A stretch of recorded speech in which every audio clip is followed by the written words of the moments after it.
이번 주 화요일 날 구치소에 갔었습니다.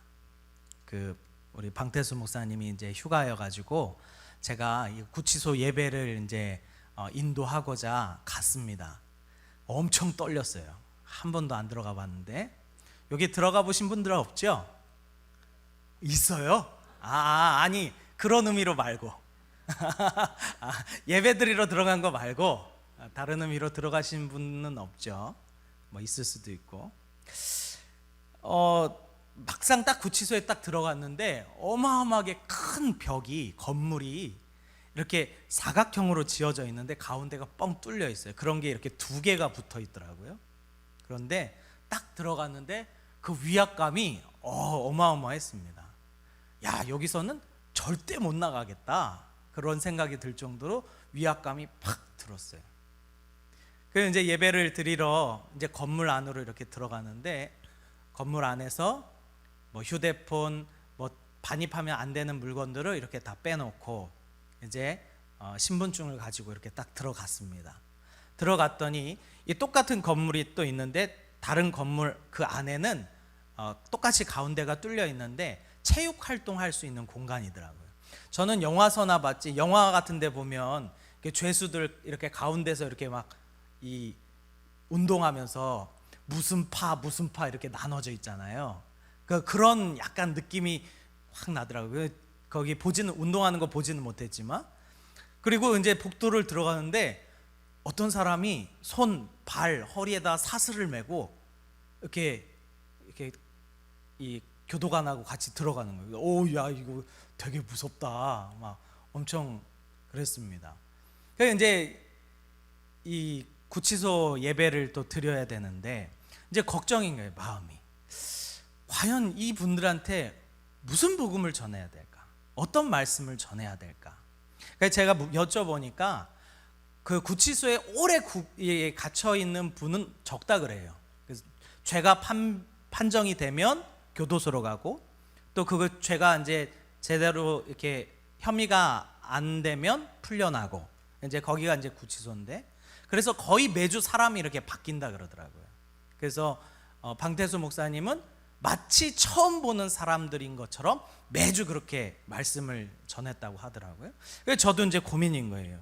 과연 이 분들에게 어떤 복음을 전해야 될까?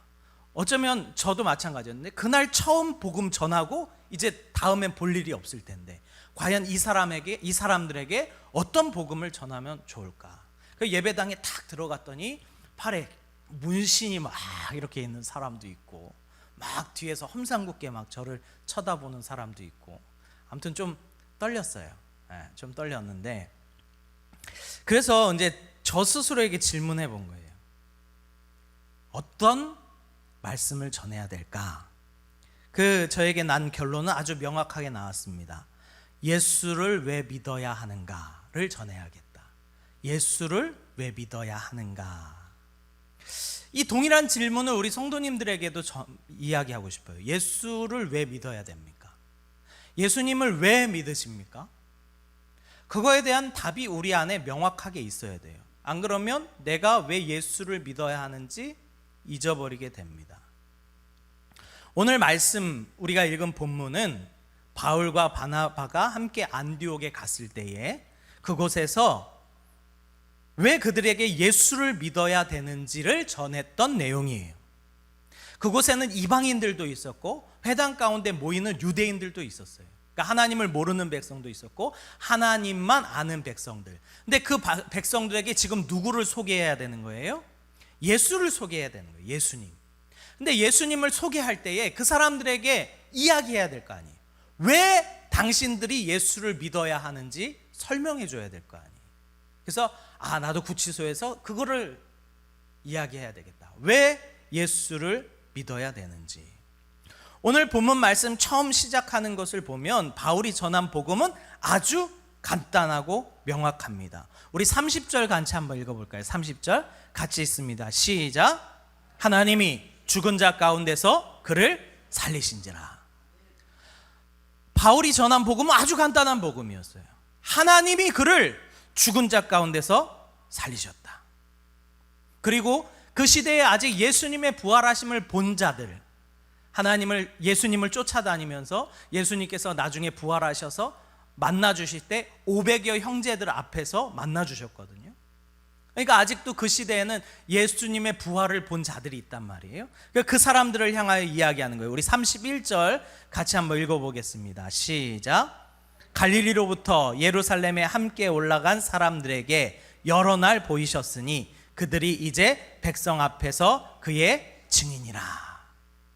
너희가 왜 예수를 믿어야 하냐면 그가 죽은 자 가운데서 살아났기 때문이다. 이렇게 전하는 거예요. 그가 죽은 자 가운데서 살아나셨다는 것은 그에게 무엇이 있다는 거예요? 영원한 생명이 있다는 거예요. 너희에게 줄 영원한 영생, 너희를 영원토록 구원할 그 생명이 누구에게 있다? 예수에게 있다. 그것이 나만 이야기하는 것이 아니라 예루살렘으로부터 쫓아온 그 많은 형제들이 오늘날 너희 앞에 증인으로 있다라고 이야기하는 거예요. 그렇기 때문에 너희가 예수를 믿어야 된다. 우리가 오늘날에도 예수를 믿는 여러 가지 방법들이 있습니다. 어떤 사람은 아팠는데 병 고침을 받아서 예수를 믿는 사람이 있어요. 어떤 사람은 뭔가 하나님 앞에 축복받고 성공하기 위해서 예수를 믿는 사람도 있습니다. 우리의 자녀가 잘 되고 복받기 위해서 예수 믿는 사람도 있어요. 때로는 감정에 의해서 예수님이 믿어지네 라고 하는 감정에 의해서 예수를 믿는 사람도 있어요. 그런데 이러한 것 때문에 예수를 믿게 되면 아주 위험한 믿음이 됩니다. 왜 그것이 위험한 믿음일까요?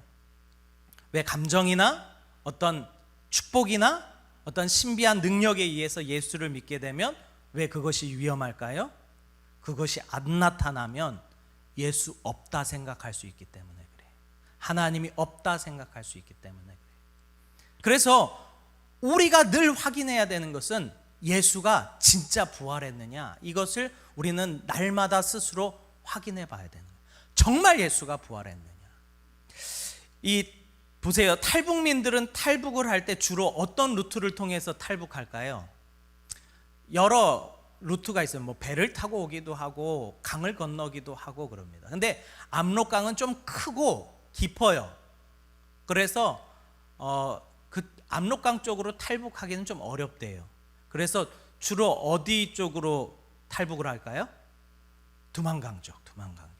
이렇게 압록강 쭉 있으면 여기 끝에 두만강이 있잖아요. 두만강은 비록 작고 폭이 좁고 그리고 겨울이 되면 언대요. 그러니까 건너갈 수가 있는 거예요. 그런데 특히 그래서 탈북민들이 겨울에 많이 탈북을 합니다. 이 강이 얼어붙기 때문에 그래요. 주로 두만강으로 겨울에 탈북하는 그 루트가 탈북 사람들에게 있는데 이 탈북하는 사람들이 여러 가지 탈북하기 위해서 계획을 세우겠죠. 우선 낮에는 아마 탈북하기가 어려울 겁니다. 너무 잘 보이니까. 그러니까 밤에 탈북을 하자. 갈 때에 뭐 검은 천을 둘러쓰고 가자. 신발은 안 미끄러지게 못을 받고 우리가 건너가자. 여러 가지 방법과 생각으로 탈북할 것들을 계획할 거예요. 그리고 생각하기를 저 정도 거리면 내가 충분히 건너갈 수 있겠다. 밤에 가다 할지라도 충분히 이 정도는 갈 수 있겠다라고 하는 그러한 생각들을 하게 됩니다. 그런데 정작 제일 확인해야 되는 것은 무엇이냐면 탈북하기 위해서 강이 얼었는가를 확인해야 돼요. 아무리 내가 여러 가지 계획을 세우고 여러 가지 방법들을 통해서 탈북하려고 하지만 제일 중요하게 확인해야 되는 건 뭐라고요? 강이 얼었는가를 확인해야 돼요. 강이 얼지 않았으면 아무리 내가 어떤 다른 방법들을 가지고 애타는 마음으로 건널 수 있을 거야, 저 정도는 쉽게 갈 거야 라고 하지만 강이 얼지 않으면 건널 수 없는 거예요. 우리도 예수를 믿을 때 마찬가지입니다. 여러 가지 생각들로 감정과 어떤 우리의 소망을 가지고 내가 예수를 믿는 거야 라고 하지만 우리는 정작 제일 중요한 것을 확인하지 않는다 이 말이에요. 내가 왜 예수를 믿어야 하는가? 내가 왜 예수를 믿어야 하는가? 왜 예수님이 하나님인가? 왜 그분만에게만 영원한 생명이 있는가? 예수님께서 우리에게 그것을 무엇으로 보여주셨습니까? 부활하심으로 말미암아 자신에게 영원한 생명이 있음을 우리에게 확인시켜 주신 줄 믿습니다. 세상에 수없이 많은 종교들이 있어요. 수없이 많은 신들이 있어요. 그런데 왜 꼭 예수냐 이 말이에요. 왜 예수냐 이 말이에요. 이 일에 대하여 바울은 이것은 어느 날 갑자기 이루어진 것이 아니라 이미 우리의 조상 때부터 선지자들의 말씀을 통하여 계속 우리에게 말씀해 주신 것이다 라고 하는 것이 오늘 본문 32절부터 나와요.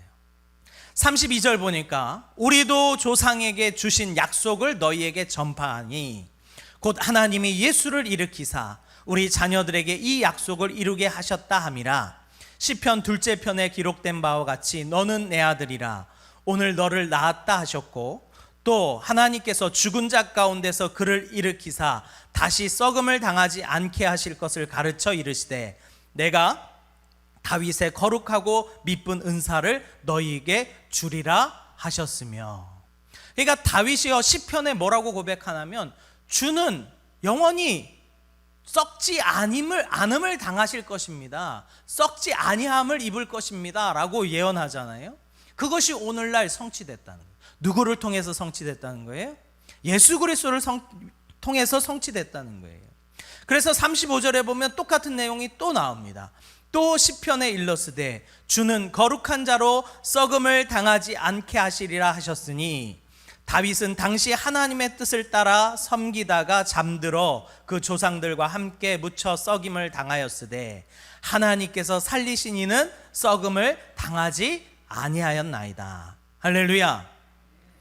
이 썩음을 당하지 않는다라는 것은 다윗 본인을 이야기한 것이 아니라 그가 하나님께서 미리 보여주신 대로 누구를 보고 이야기한 거라는 거예요? 예수 그리스도를 보고 이야기한 거라는 거예요. 예언한 거라는 거예요. 그러니까 다윗은 참 행복한 사람이에요. 그는 예수님 오시기 전부터 이미 예수님께서 부활하실 것을 보았다 이 말이에요. 하나님이 보여주셨어요. 그래서 그렇게 예언을 합니다. 그러면서 37절에 하나님께서 살리신 이는 썩음을 당하지 아니하였으니 그러므로 형제들아 너희가 알 것은 이 사람을 힘입어 죄사함을 너희에게 전하는 이것이며 또 모세의 율법으로 너희가 의롭다 하심을 얻지 못하던 모든 일에도 이 사람을 힘입어 믿는 자마다 의롭다 하심을 얻는 이것이라. 아멘. 할렐루야. 즉 구약의 모든 말씀들도 예수 그리스도께서 썩음을 당하지 아니할 것이다 라는 것을 미리 예언했다라는 거예요. 그것이 누구를 통해서 성취된 것입니까? 예수님을 통해서 성취된 것이다 이 말이에요. 즉 하나님은 그를 통해서 영원한 생명을 우리에게 보여주셨고 그가 구원자, 메시아, 즉 하나님의 아들이라는 것을 부활을 통해서 성취하신 줄 믿습니다. 그러기에 우리의 대답은 그건 거예요. 왜 당신은 예수를 믿어야 합니까? 예수님께서 부활하셨기 때문입니다. 그분만이 부활하셨기 때문에 그래요. 다른 어떤 종교에 부활이 있습니까? 다른 어떤 종교에 다시 살아났다 함을 입은 사람들이 있습니까? 없어요. 그 어떤 종교에도 영원한 생명이 있다는 것을 보여준 사람이 없어요. 다른 종교에서 뭔가 수행을 하고 선행을 하고 착하게 살면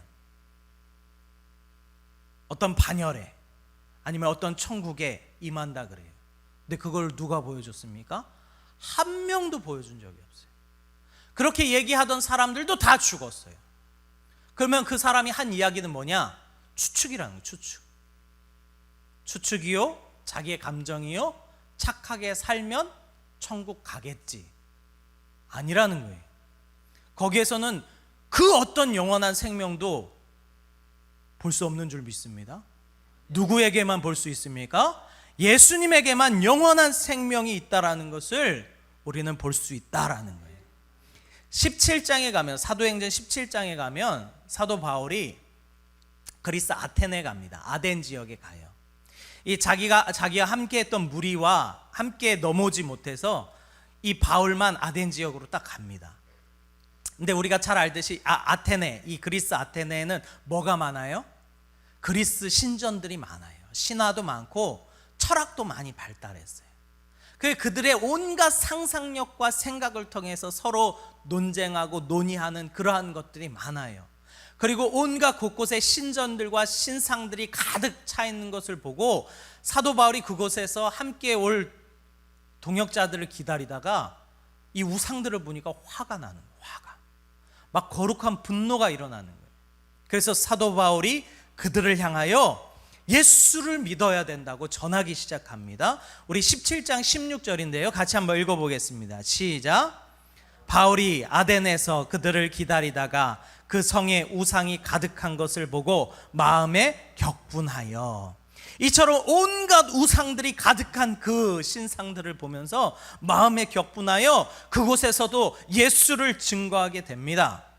그렇다면 그곳에서 수없이 많은 신들이 있는 그곳에서 사도 바울은 어떻게 예수 그리스도만이 참 신, 참 하나님이다 가르쳤을까요?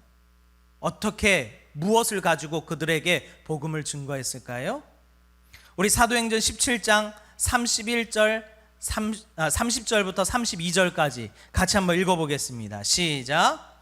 알지 못했던 시대에는 하나님이 간과하셨거니와 이제는 어디든지 사람에게 다 명하사 회개하라 하셨으니 이는 정하신 사람으로 하여금 천하를 공의로 심판할 날을 작정하시고 이에 그를 죽은 자 가운데서 다시 살리신 것으로 모든 사람들에게 믿을 만한 증거를 주셨음이니라 하니라. 그들이 죽은 자의 부활을 듣고 어떤 사람은 조롱도 하고 어떤 사람은 이 일에 대하여 내 말을 다시 듣겠다 하니. 무엇 가지고 예수를 증거합니까? 부활 가지고 예수를 증거해요. 그가 죽은 자 가운데 살아나셔서 그분에게 영원한 생명이 있다. 하나님께서 그를 죽은 자 가운데서 다시 살리신 것으로 모든 사람들에게 믿을 만한 증거를 주셨다. 이렇게 가르칩니다. 우리가 성경을 잘 살펴보면요, 오늘날에는 십자가에 대해서 많이 증거합니다. 우리를 대속하신 그 십자가, 예수의 십자가. 그런데 초대교회는 그 초점이 좀 달랐던 것 같아요. 초대교회는 십자가보다 오히려 뭐에 대해서 더 많이 증거했을까요? 부활에 대해서 더 많이 증거합니다. 예수 그리스도께서 부활하심으로 그가 하나님이다. 예수 그리스도께서 부활하셨기 때문에 그에게 영원한 생명이 있다. 그가 구원자 메시아다라는 그 복음을 초대교회 성도들은 그렇게 전했다라는 거예요. 사실 십자가랑 부활은 이 동전의 앞뒷면 같아요. 십자가가 없으면 부활도 없는 것이고 부활이 가짜면 십자가도 거짓말인 거예요. 동전의 앞뒷면과 같은데, 만일 하나님께서 내 아들을 이 땅에 보내셔서 그를 하나님의 아들 메시아로 보여주고 싶다면 하나님께서 그 동전을 이 땅 가운데 던지셨을 때 그 보이는 면이 십자가일까요? 부활일까요? 무엇일 것 같아요? 부활이다 이 말이에요. 왜요? 그 영광스러운 부활의 모습이 예수 그리스도의 모습인 줄 믿습니다. 그에게 영원한 생명이 있는 거예요. 그가 부활하셨기 때문에 그에게만 영원한 생명이 있는 것입니다. 부활은 2000년 전에 있었던 실제적 사실인 줄 믿습니다. 감정도 아니에요. 어떤 생각도 아니에요. 추측도 아니에요. 확실히 있었던 역사적 사건인 줄 믿습니다. 실제 일어났다 이 말이에요. 예수님의 제자들도 예수님께서 부활하시기 전까지는 예수님께서 십자가 달리시길 때 다 도망갔어요. 근데 그들이 언제 주님 앞에 다시 회복되어 그의 목숨까지 버릴 수 있었습니까? 예수님의 부활하심을 보고 그들이 알았다 이 말이에요. 아, 이분이 진짜 메시아구나. 그 시대에도 자칭 메시아라고 하는 사람들이 많았어요. 그런 사람들을 추종하는 사람들도 많았어요. 그런데 그 사람들이 다 죽으면 흩어졌다 이 말이에요. 근데 누구만이 오직 예수 그리스도만이 다시 부활하셔서 영원한 생명을 보여주신 줄 믿습니다. 간혹 어떤 사람들은 그런 얘기를 합니다. 목사님, 부활을 어떻게 믿어요? 이 땅에 없잖아요. 봤어요? 물어봐요. 그러면 반대로 그렇게 묻고 싶어요. 이 땅에 있는 것을 보여주면 그를 하나님으로 믿을래? 라는 거예요. 이 땅에 있는 걸 보여주면 그가 하나님입니까? 아니요. 이 땅에 없는 걸 보여줄 수 있어야 그가 하나님인 줄 믿습니다. 이 땅에 없는 걸 보여줘야 그가 신인 거예요. 이 땅에 그 누구도 다 보여줄 수 있는 걸 보여준들 그 사람이 어떻게 신이 됩니까? 이 땅에 없는 것으로 보여줘야 그분이 하나님인 줄 믿습니다. 그렇기 때문에 우리가 보이지 않는다고 해서 없다고 생각하면 안 된다라는 거예요. 정말 보이지 않는다고 없는 것입니까? 저는요, 지금도 참 신기한 게 있어요. 이게 뭐냐면 전자레인지예요. 전자레인지. 그거 어떻게 그 얼린 밥 넣고 2분만 돌리면 따끈따끈한 밥이 나와요. 안 신기합니까? 너무 신기해요. 너무 신기해. 근데 그게 예전에는 없었죠. 생각해 보세요. 옛날 사람들이 그걸 못 봤다 해서 없는 겁니까? 생각해 보세요. 비행기 날아다니잖아요. 그 엄청 크고 어마한 것들이 하늘을 날아다닙니다. 저도 비행기 좀 타보고 싶어요. 여행 가고 싶다 이 말이에요. 자, 근데 그 비행기가 엄청난 크기로 날아다녀요. 만약에 1000년, 2000년 사람들이 그것을 보면 기겁을 할 거예요. 저렇게 큰 게 날아다닌다고? 그리고 그 사람이 만일 다시 2000년 전으로 돌아가서 이야기하면 아무도 안 믿을 거예요. 말도 안 되는 소리 하지 말라. 그런데 그들이 안 믿는다고 없는 겁니까? 있다 이 말이에요. 잘 생각해 보세요. 예수님께서 부활하셨습니다. 그것은 영원한 육체를 입었다 이 말이에요. 자, 우리는 늘 생각해야 됩니다. 우리가 죽으면 영혼이 뾰로롱 천국 가는 게 아니에요. 우리는 죽으면 나중에 예수님 오실 때 영원한 부활의 몸을 입는 줄 믿습니다. 할렐루야. 그 몸이 영원한 천국에서 살아가는 거예요. 그런데 그렇게 우리가 될 것을 예수님께서 미리 오셔서 보여주신 거예요. 자, 그러면 예수님은 육체를 입으셨어요? 안 입으셨어요? 입으셨어요. 승천하셔서 하나님의 나라에 가셨습니다. 그러면 예수님께서 그 육신을 벗었을까요? 안 벗었을까요? 안 벗었어요. 완전한 부활체, 부활한 몸이다 이 말이에요. 그러면 예수님께서 가신 그 영원한 신령한 육체를 입은 그 몸이 지금도 살고 있는 나라가 있다 이 말이에요. 무슨 말인지 이해되십니까? 우리 눈에 안 보일 뿐이에요. 그러나 반드시 요한계시록에 보면 뭐라고 말합니까? 그 나라가 하늘로부터 이 땅 가운데 도래할 거다라는 거예요. 새 예루살렘, 새 하늘과 새 땅이 이 땅 가운데 도래할 줄 믿습니다. 그때 예수님께서 함께 오신대요. 먼저 죽은 자들이 다 부활한 육체를 입고 예수 그리스도께서 오실 때에 그 육체 입은 자들이 함께 이 땅에 임하는 줄 믿습니다. 우리는 어떻게 됩니까? 우리의 이 썩어질 몸이 이 땅에서 호련히 변화돼요. 부활의 몸으로 입게 되는 줄 믿습니다. 그것이 우리에게 소망이요, 그 모든 것을 알려주시기 위해서 예수 그리스도께서 이 땅에 먼저 오셔서 부활을 보여주신 줄 믿습니다. 이것이 모든 사람들에게 믿을 만한 증거다 라고 우리에게 말씀해 주시는 것입니다. 여러분은 예수님의 부활하심을 믿으십니까? 정말 믿으십니까? 확실히 믿으십니까? 그러면 이거는 2000년 전에 일어났던 역사적 사실이기 때문에 우리의 감정과 생각과는 상관없다 이 말이에요. 내가 믿든지 안 믿든지 2000년 전에는 예수님의 부활하신 사건이 일어났어요 이미. 그렇기 때문에 예수님이 믿어지네 안 믿어지네 흔들리지 말자는 거예요. 우리 감정에 의해서 예수님이 믿어졌다가 안 믿어졌다, 예수님이 함께 하신 것 같다가 안 하신 것 같다가, 왜 이렇게 우리가 신앙생활하며 흔들리냐 이 말이에요. 감정의 믿음을 쌓는 건 믿음이 아닙니다. 오직 예수 그리스도의 부활하심에 그 믿음을 쌓아야 그 사람이 참된 믿음인 줄 믿습니다. 예수님의 부활하심이 사실이면 그분이 하신 말씀대로 마지막 때에 큰 환란이 반드시 우리에게 일어날 것입니다. 그것은 성경에 기록된 거예요. 예수님의 부활하심이 거짓말이라면 우리가 그의 말을 믿을 필요가 없지만, 예수님께서 부활하신 것이 사실이라면 예수님께서 하신 말씀, 장차 되어질 말씀도 다 사실이지 않겠습니까? 그때 예수님께서 뭐라고 말씀하시냐면 마지막 때에 큰 환란이 임할 거라는 거예요. 마지막 때에 큰 환란이 임할 것이고 내가 너희들 가운데 다시 재림할 것이고 마지막 때에 반드시 심판이 이루어질 것이다.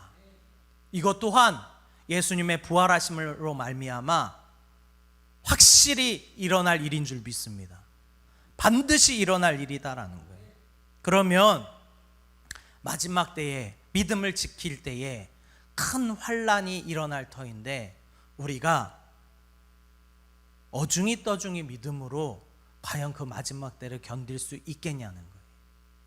우리의 자녀들 때는 우리보다 더 악하며 더 세상이 어지러울 때인데 우리의 자녀들이 그냥 어중이 떠중이 대충 믿는 믿음으로 구원받을 수 있겠습니까? 예수님의 부활하신 것이 확실한데 그것을 믿는다고 하는 우리인데 왜 우리는 확실하지 않냐 이 말이에요. 왜 자녀들에게 말씀을 가르치며 하나님께서 부활하신 것을, 그리고 그로 말미암아 마지막 때에 반드시 재림과 심판이 있다라는 것을 왜 그들에게 우리가 가르치지 않느냐 이 말이에요. 반드시 일어날 것인데, 예수님께서 부활하셨기 때문에 그 일은 반드시 일어날 것인데 왜 우리는 그것을 우리의 자녀들에게 가르치지 않느냐라는 거예요. 오늘도 우리가 말씀을 정리합니다. 정말로 우리의 믿음이 어때야 되겠습니까? 우리가 감정에 휘둘릴 것이 아니라는 거예요. 예수님이 부활하셨습니다. 할렐루야. 예수님이 부활하셨습니다. 네, 예수님 부활하셨어요. 그건 내가 믿든지 안 믿든지 변하지 않습니다. 예수님의 부활하심을 본 제자들은 인생이 바뀌었습니다. 예수님의 부활하심을 본 이 제자들은요, 예수님을 위해서 목숨을 걸었어요. 왜요? 죽어도 다시 사니까. 그것이 확실히 믿는 겁니다. 나 믿습니다 하고 믿는 게 아니라 나 죽어도, 나 주님을 위해 죽어도 다시 살 수 있어 라고 믿어야 그게 진짜 예수님의 부활하심을 믿는 건 줄 믿습니다. 오늘도 이 자리에 계신 우리 성도님들, 다시 한번 예수님의 부활하심을 곰곰이 생각해 보시고 그분이 진짜 부활하셨다면 내가 이대로 괜찮겠는가? 우리가 내 자신을 다시 한번 돌아보시기를 주님의 이름으로 축원합니다. 아멘.